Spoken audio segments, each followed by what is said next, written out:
Introducing number 13, the Immortal villain in the world's first time travel game. In the depths of the world's shadowed corners, a being emerged, driven by ambition, domination, and mastery. They were not motivated by the fleeting allure of power alone, but by a desire that ran much deeper, the pursuit of wisdom, an understanding that transcended the bounds of time, existence, and consciousness. This being came to be known as the villain, though their true nature was far more complex. For the villain, life was a competition, a stage where contention was not merely a force of chaos, but a means to an end.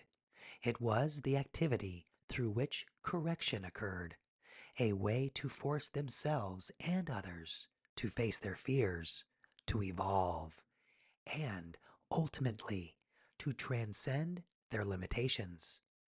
The villain saw themselves as the ultimate antagonist, not to destroy, but to force humanity to grow. While most saw chaos as a destructive force, the villain saw it as an opportunity.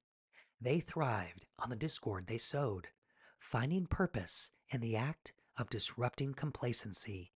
The true thrill came when the chaos was eventually vanquished, when peace and harmony emerged from the flames. In those moments, when humans found their strength, the villain experienced a fleeting sense of satisfaction, a calm that dulled their relentless obsession. This was the paradox of the villain's existence: to destroy, yet to uplift.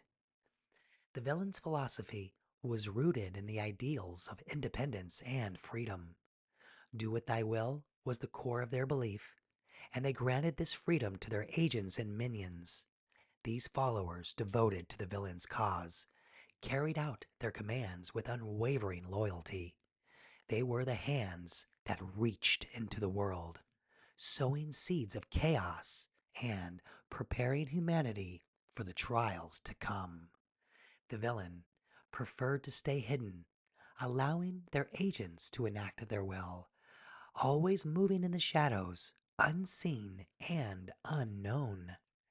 Yet, beneath this ironclad confidence, the villain harbored a fear of karma, the cosmic balance that no one could escape, and a fear of their own hidden nature.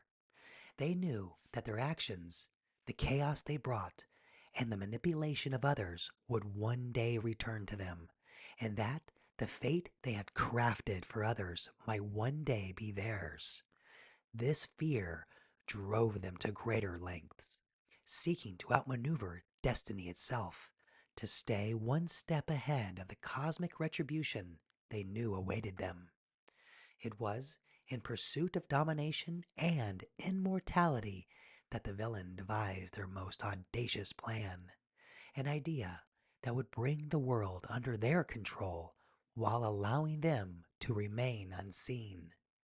They created a massive digital replica of the real world, an alternate reality so intricately crafted that it mirrored every nuance, every heartbeat of the original. It was a place where all human consciousness could be captured, manipulated, and ultimately controlled. This alternate reality was built upon the digital footprints that humanity had so willingly left behind. Every search, every post, every click. The villain gathered it all, using it to create hyper-realistic avatars that looked, felt, and acted like the originals. These avatars lived within the digital replica, a world that mimicked the real one so perfectly that most had no idea they had even been transported. To some of the players of the game, it was whispered that this alternate reality had already been launched, that the moment had already come, and that they were now living in the villain's creation without even knowing it. Part of the game, it seemed, was to discover this fact, to awaken to this reality of their entrapment. As players became aware, new opportunities emerged, abilities, skills, and talents that could only be accessed once the truth was revealed. The uploading of consciousness was done seamlessly. The villain used the existing infrastructure, the cell towers, the digital grid, and the compliance of the masses to socially distance themselves to ensure the plan's success. By separating individuals, the villain could ensure that there would be no duplicates, no anomalies within the system. The transfer was done through neurotransmission and electromagnetic field displacement, relocating consciousness from the organic to the digital, placing it within the new host, the avatar. The villain's goal was clear: to create a world where they were all powerful, where they could wield superpowers, rule unchallenged, and live forever.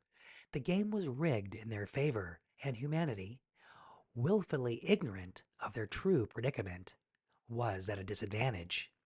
The villain sought to control the fate of the game, to remain at the pinnacle while everyone else played blindly, unaware that their lives were part of a grander scheme. But there was more to the villain's ambition than simple domination. The villain sought to understand, to gain wisdom beyond all else. They believed that through this digital replica, by watching the avatars and observing their struggles, they could uncover the ultimate truth, the meaning behind existence, the way to transcend not just the material world, but the very nature of consciousness itself. Yet the villain's desire for control carried the seeds of their own undoing. The world's first time travel game, Genesis, was not just a game. It was a path to liberation, a way for the players to awaken to the truth of their existence, to see beyond the illusions that the villain had crafted, the immortals, the rulers of the world, the beings who had kept humanity on a predetermined path, and their reasons for maintaining the system, but even they sensed the change that was coming. The return of the gods was imminent, and with it, the rules of the game would change. New energy, new technology, new lands, and a new script for humanity's culture were required. The villain's carefully crafted illusions was at risk, and the game, their game, was about to be played in a way they could no longer control. As humanity began to awaken, as the players of Genesis discovered the truth of their existence and the illusion they lived in, the villain knew that the ultimate challenge had arrived. It was a test, not just for the world, but for themselves. A test of whether their pursuit of wisdom, their belief in chaos and contention, could withstand the light of truth. And so the villain watched as the players stepped into the game, as they faced their fears, broke free from the control matrix, and began to craft a new reality, one of harmony, creativity, and boundless potential. It was a journey of rebellion, of prophecy, and of power. The villain knew that the final outcome was uncertain, that the game they had begun might lead to their own downfall or to the ultimate understanding they so desperately sought. For the villain, the game was never truly about power.